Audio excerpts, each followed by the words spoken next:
Общий уровень качества торгового обслуживания в городе весьма низок. Такой вывод озвучила перед участниками круглого стола начальник отдела защиты прав потребителей управления Роспотребнадзора Зинаида Никифорова.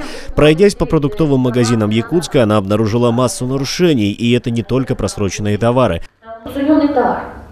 Это были банки без маркировки, которые обязательно должны быть по требованиям правил торговли. Да? Этого нет. Бомбажные. Знаете, что такое бомбаж, да? И с потерей товарного вида. Все побиты.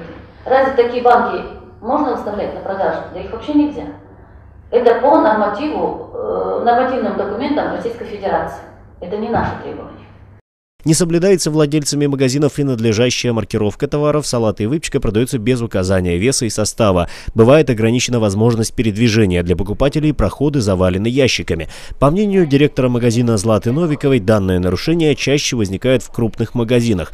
В торговых помещениях малой площади существуют свои нюансы. Как бы не жалобы, а просто идут претензии, допустим, к какому-то нехватке какого-то товара.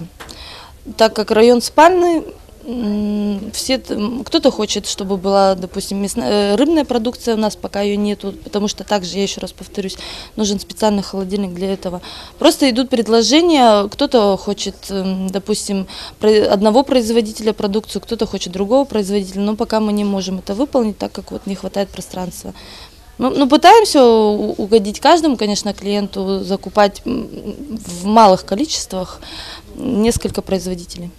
Предприниматели отметили, что нарушения связаны с плохим качеством обучения персонала. Организации, которые за это отвечают, плохо справляются со своей задачей. Однако, по мнению начальника департамента предпринимательства Ирины Горгач, ответственность за подготовку в любом случае возлагается на предпринимателей. Если их не устраивает качество обучения, нужно сменить организацию, предоставляющую услугу.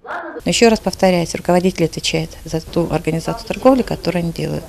На сегодняшний день существует ряд нормативных документов, где четко прописана приемка и продажа, подготовка товаров к продаже и вообще порядок продажи товаров.